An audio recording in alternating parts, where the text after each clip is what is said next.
This is the 9th talk in the series on the Paramis. It's on the Parami authenticity.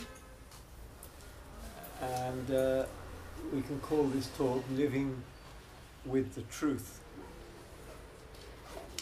And this Parami is, on the one hand, about honesty,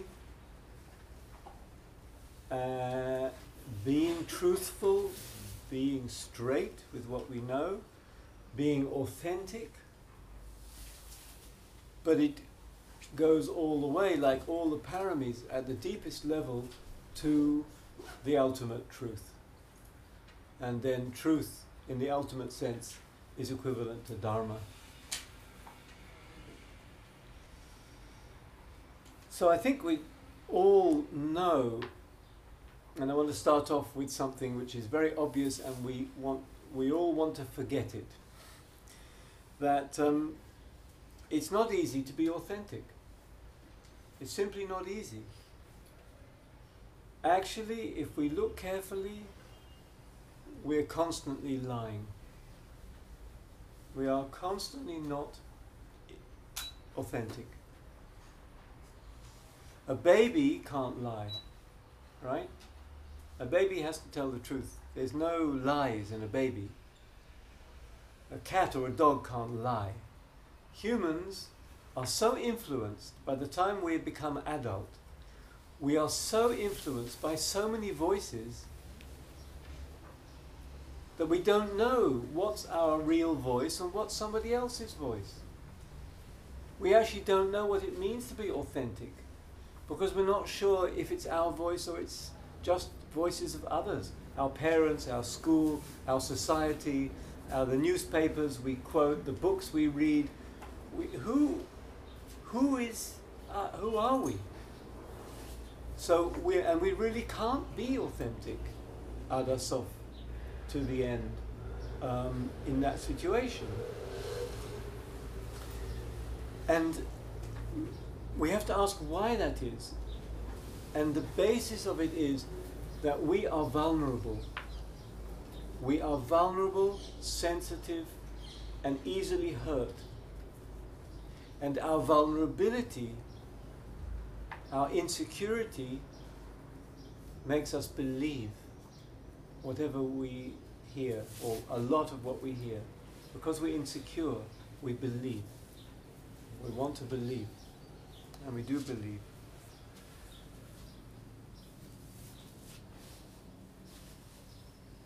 And like I say, there's so much coming in all the time. From culture, from schools, from books, from this, from that. And we absorb it, and we do believe it. And it becomes unconscious. And that's why we can't be 100% authentic. And we have to be honest about that. Because a lot of that is simply unconscious.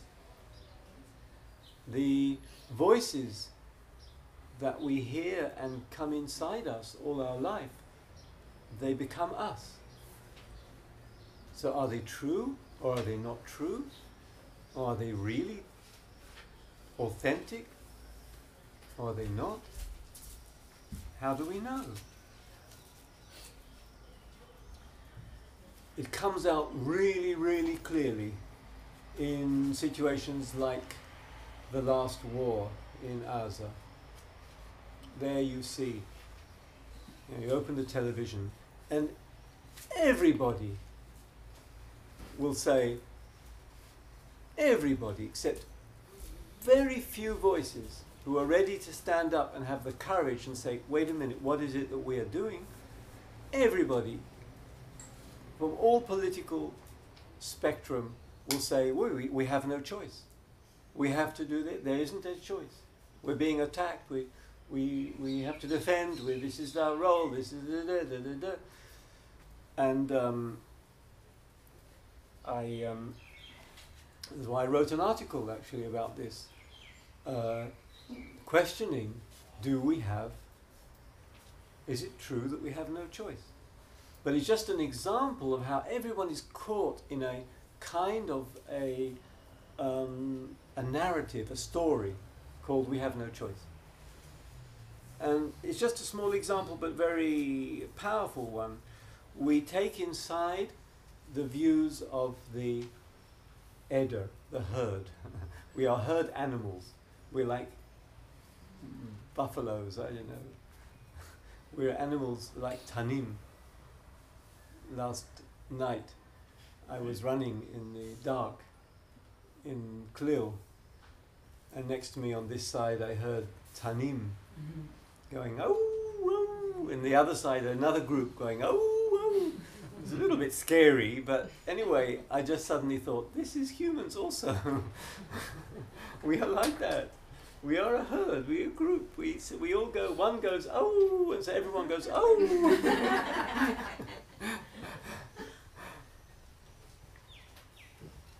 And fundamentally, we don't want to be alone. It's difficult for us to be alone and to be rejected by society, and to be rejected by others, and to be rejected by our parents or by our schools or by our group, because we feel vulnerable when we're on our own and people don't believe us. And it's painful if we have thoughts that are different from others and we don't know where to put them. And so we squash them, we put them aside, because it's easier for us to be comfortable and smile like and say what people expect from us and think what people expect from us. So we are swept along, and that's why it's really hard to be authentic. We are swept along. And that's why one of the first suttas that the Buddha's teaching teaches us, so first in terms of introduction to the Dharma, is very often the Kalama Sutta. And the Kalama Sutta is a very famous sutta. And it's called the sutta, sometimes it's called a charter, like amana, of free inquiry. And it's so beautiful because it just stands against all of that. And the Kalama Sutta says, don't believe in things because everybody says them. Don't believe in things because the Skenim with their grey beards,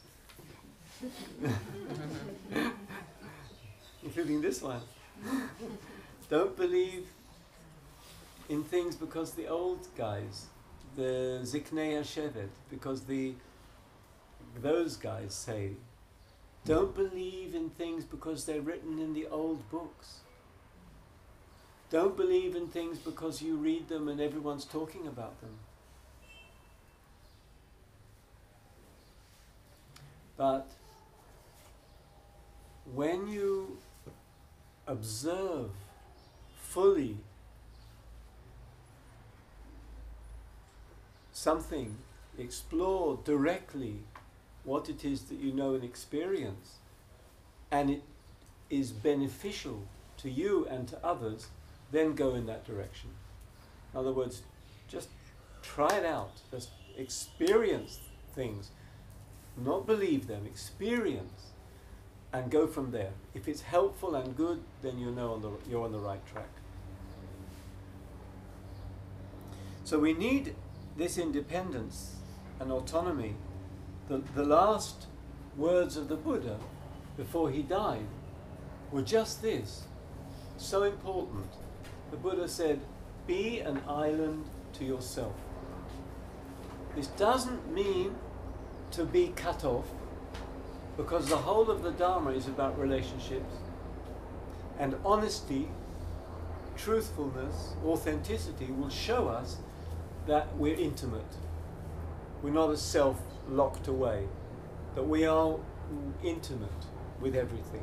So it's not about being a separate island cut off, but it's being steady like an island in the stormy seas, that we sit steady and we are not overwhelmed, drowned by tsunami of everybody else, the world around. We are steady as an island.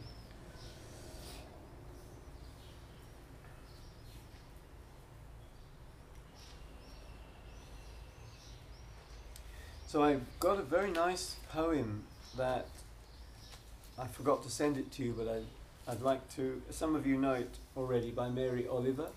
It's called The Journey. And when I read it, it always brings tears to my eyes. So it might happen. But it's just so important to have that courage to step out and in your life, never mind what happens, and be an island and go on your own journey.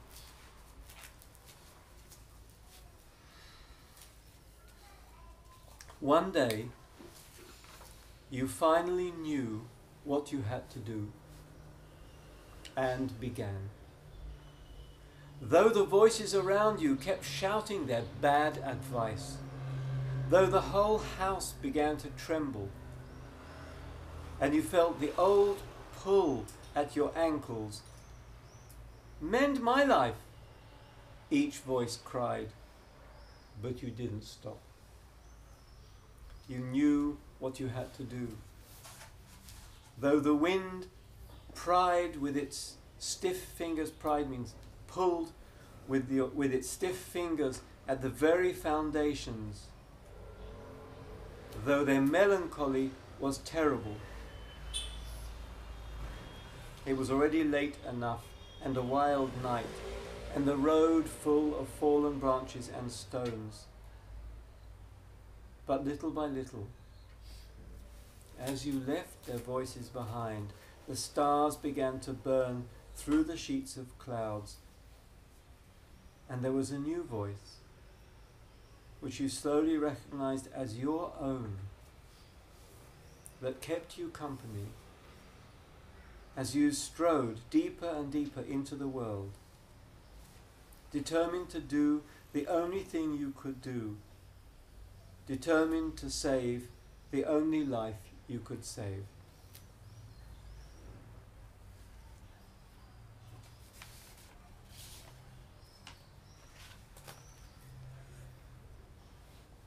It's so important, the movement of authenticity, seeking your authentic voice rather than just going with a conditioned mind of others, that it's also the basis of the ethics of the monastic community. One of the strongest crimes in the Vinaya, that is the code for monks, is not telling the truth about your experience. It's almost a crime like killing somebody. Telling who? Telling who? Telling your teacher or anybody else the truth of your experience. It is major problem if you dress up your experience saying, I did this, I reached this stage and you didn't, or I like this and you didn't. In other words, not telling the truth about where you are in your practice, in your life, inside the community. The Buddha said it destroys the Sangha and it destroys spiritual life. And it's one of the most extraordinary theatre that the Buddha, in one of the suttas, the Buddha made amazing theatre about this. And it was to his son, Rahula. When his son first joined the group of monks and was still young, maybe 7, 8 years old, then there's 3 suttas he gave to Rahula, his son, at different stages in his life. And this is the first one. And the Buddha sat down, and Rahula came and paid homage and sat down on one side. And the Buddha had a little water in a vessel, a bowl. And he asked Rahula, Rahula, do you see this little water left in the bowl? Yes, sir, I see it.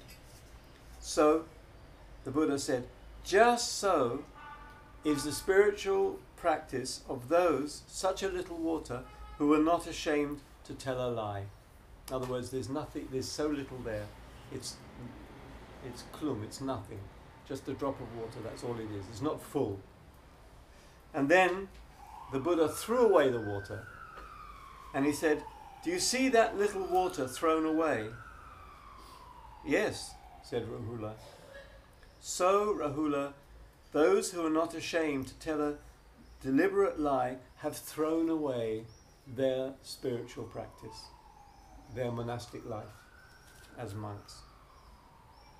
And then the Buddha turned the vessel upside down. You see, Rahula, that this vessel is turned upside down? Yes, sir. So, Rahula, those who are not ashamed to tell a deliberate lie have turned their whole spiritual life upside down. And then he turned it up again. And do you see this empty vessel, hollow, with nothing inside? Yes. Even so is the spiritual life of those who are ready to tell a deliberate lie. It's hollow and empty.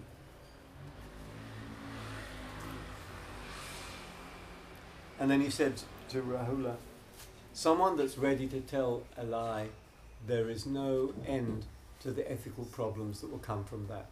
He basically said this is the key to ethics.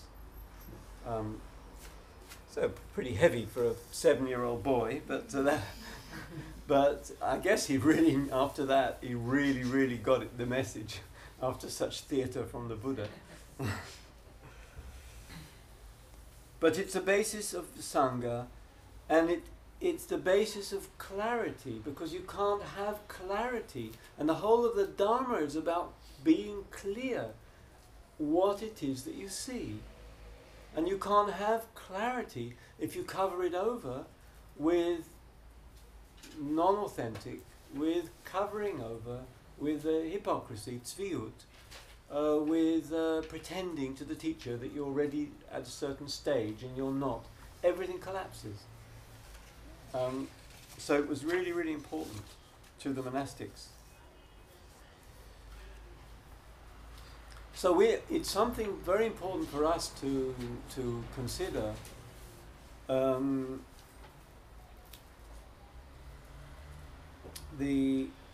It's a bit like the emperor's new clothes. The story of the emperor's new clothes. You all know the story. Yeah. That we have to be ready as authentic explorers of reality. We have to be ready to be the boy and say, never mind what everybody says, that the emperor has new clothes, I know he's naked. And we have to be ready to acknowledge that. We have to be ready to be honest and authentic with what it is we see, because that's such the basis of authentic, real awareness. And the image of the people who don't do that, who are led by views that they don't know that they have, like the example of, I don't know what, the war in Aza, views about the emperors that he's got clothes on, believing views of others, views about the Buddha, views about everything. If you believe them, it's like a row of blind men, where the first person is blind and all the others are blind, and each one is holding the one in front, and they're somehow going through the row of blind men, each one hanging on to the one in front. And that's a very powerful image.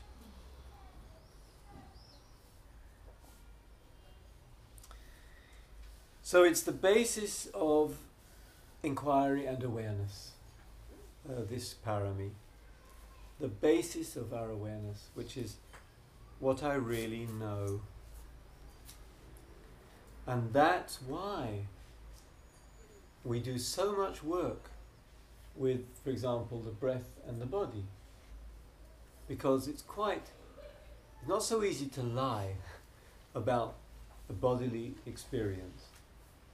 You can very easily lie about a thought, a view,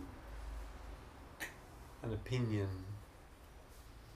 a explanation. But it's less easy, it's more authentic to be with the body, and that's the training that we go through. A lot of the training we go through is not to develop body awareness for its own sake,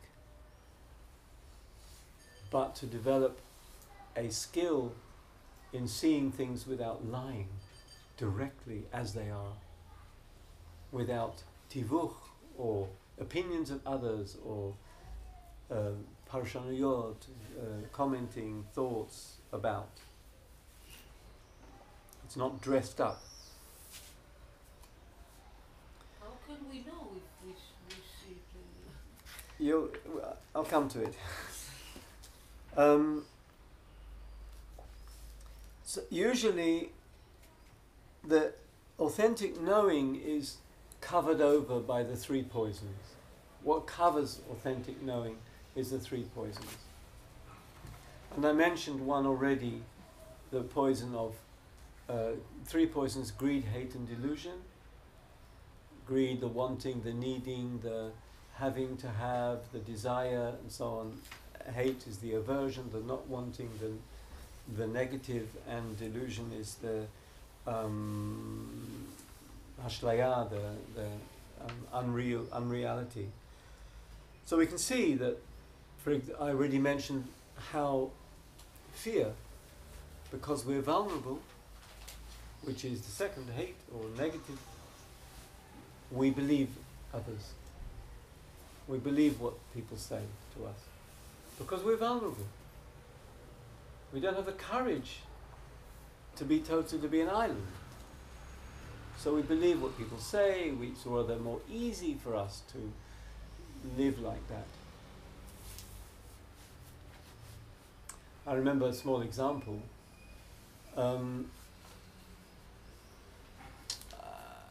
Personal.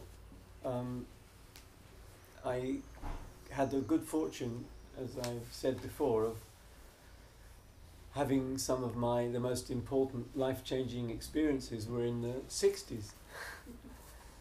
And the 60s was very radical, at least the group I was involved with.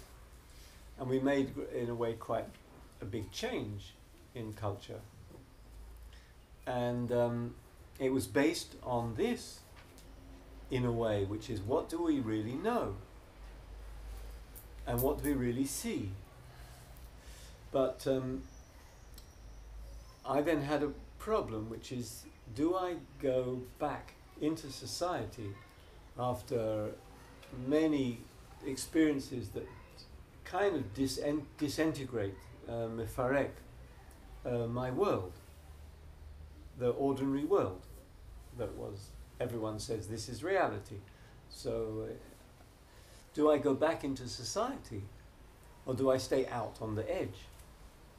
And I had a scientific background, so do I go into ma'abada and become a scientist and work in research, mechkar rufui, medical research, like a good boy, after going around the whole universe and going back into, or do I stay out on the edge?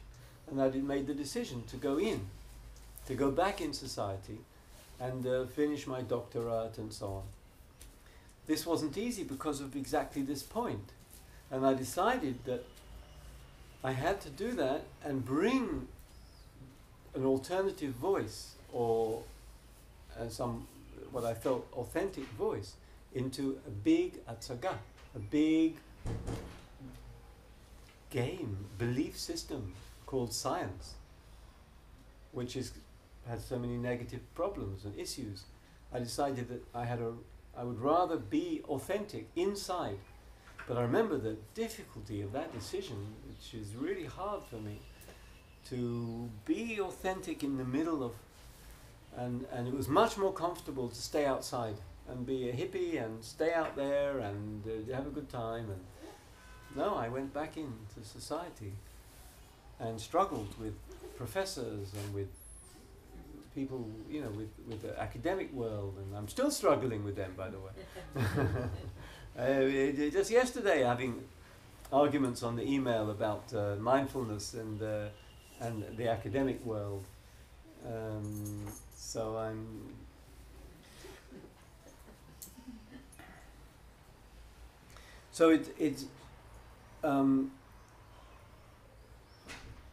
delusion is one of the poisons that will stop us being authentic.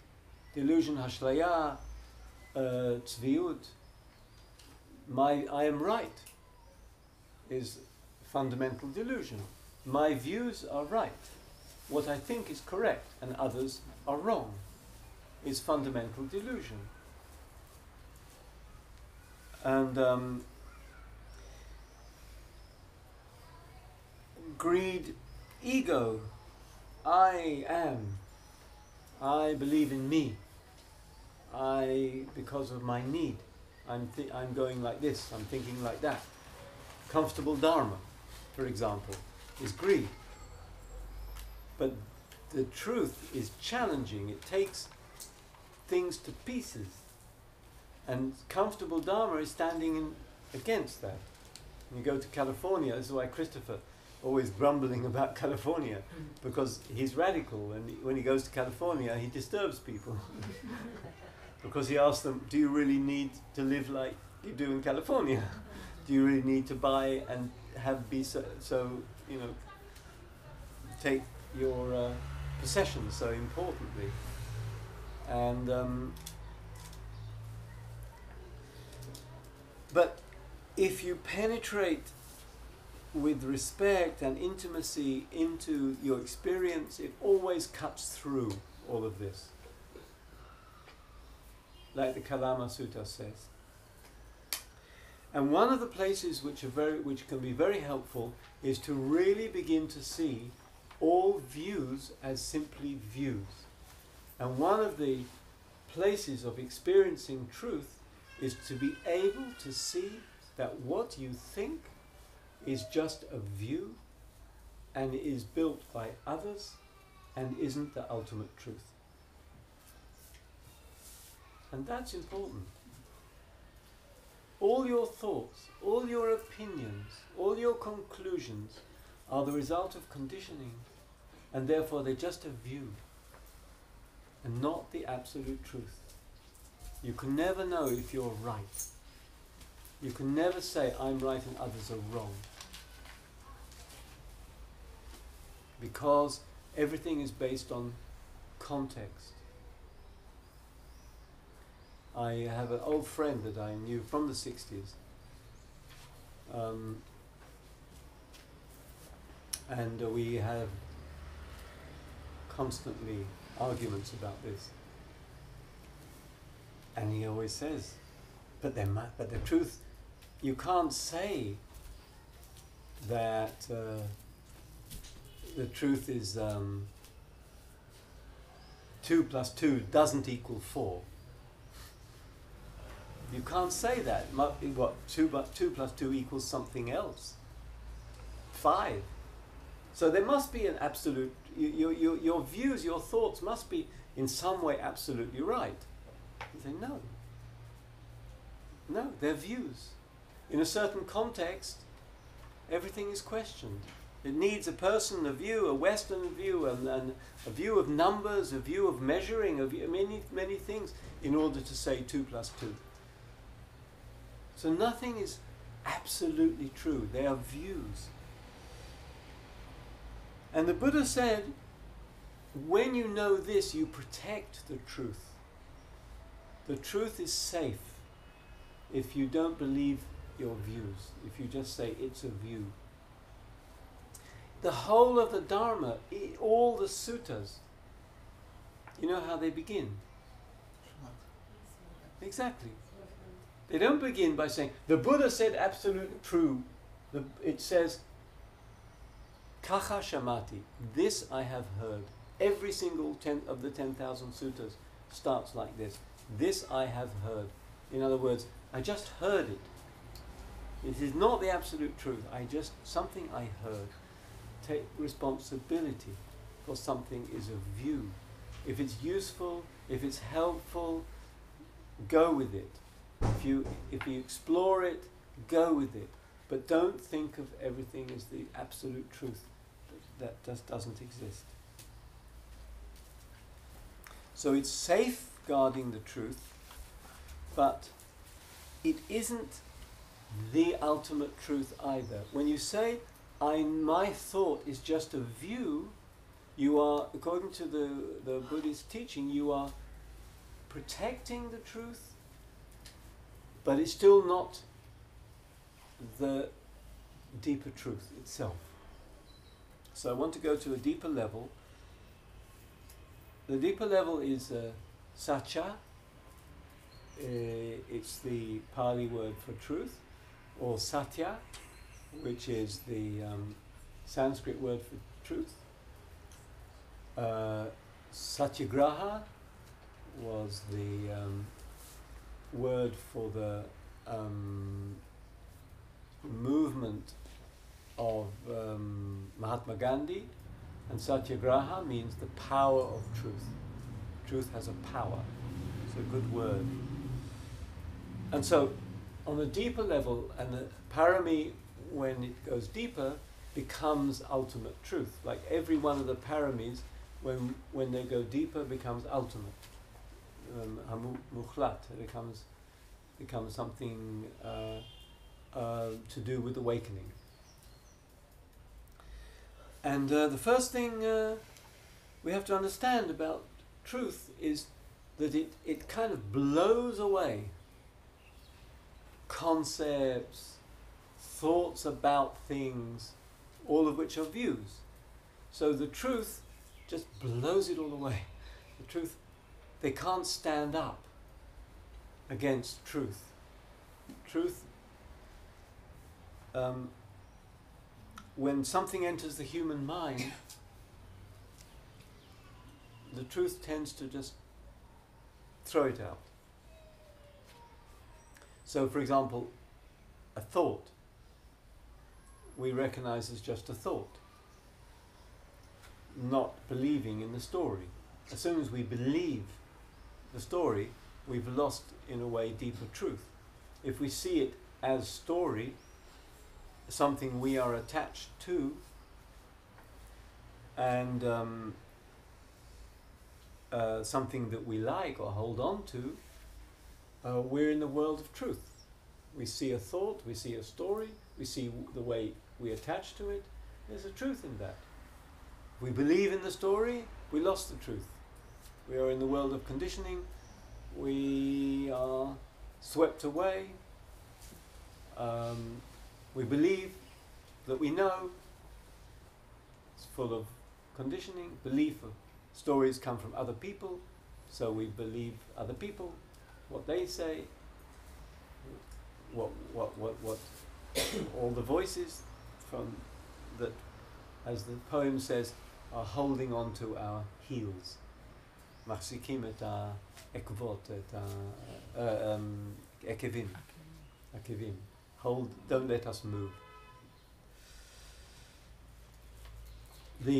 Again and again and again, the Buddha said, after a lot of suttas in which there's a lot of discussion about what it is that we know and how we know something.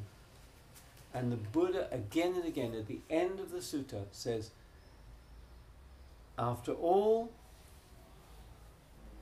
awakening is when you realize the ultimate truth with this body and penetrate with wisdom, this body. Penetrate lachdo.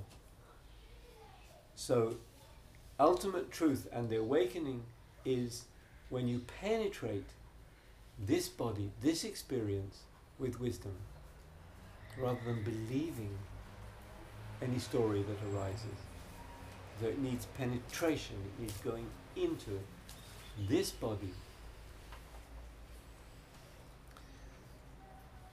And it needs us to look deeply with the eye of wisdom, of clarity.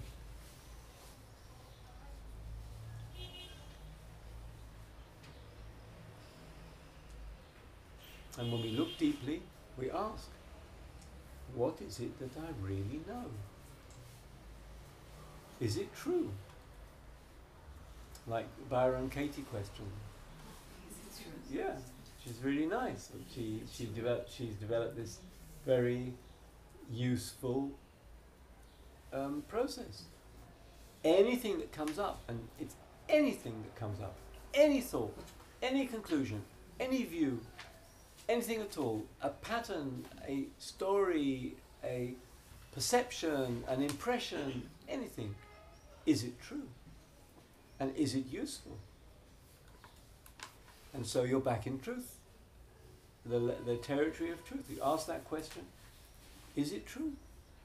Or you can ask a question differently. What is it I know, really? What is it I really know?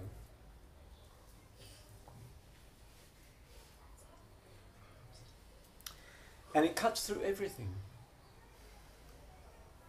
It cuts through everything. When we look at ourselves, if we say, do I really know what is this thing? Okay, it's got a name called Stephen. Do I really know what is this thing?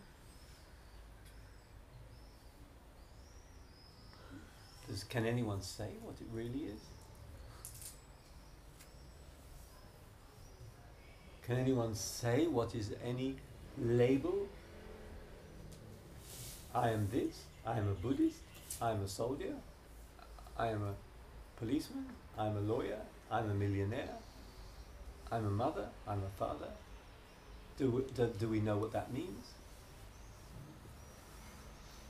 Do we know what it means if I am happy, I am not happy, I am successful, I am not successful, I am a victim,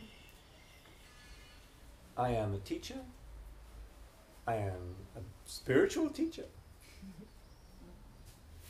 We don't know anything. Do we know what these things are? Do we really know? Do we know the masks, the masachot that we put on ourselves? The labels? Do we know facts? Is there such a thing as a fact? Davar? Uvdot? Do they exist? When you look carefully, you cut through the lot, because you begin to realize everything is a view. I was interested to read, partly because of this course, I don't remember exactly when, but I started to read some things on time. I think it was on the before the wisdom class we had, and I read also what some very deep thinkers, philosophers and physicists say about time, like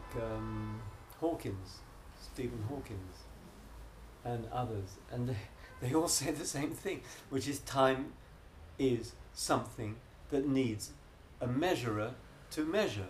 Once there's a person, a consciousness that has an interest to measure, then time is created. Without anyone interested in measuring anything, time disappears. I mean, and that's something we all base everything on time. For example, when we talked about when I get there, that needs time. I want to be enlightened then. I want to change now, then. I'm on a process, then. It's all built in, time. We forgot, but it's so automatic. When we look at everything and ask, what is it we really know? This kind of seeking the truth blows away. It blows away all the concepts, all the facts, and it isn't easy. Not only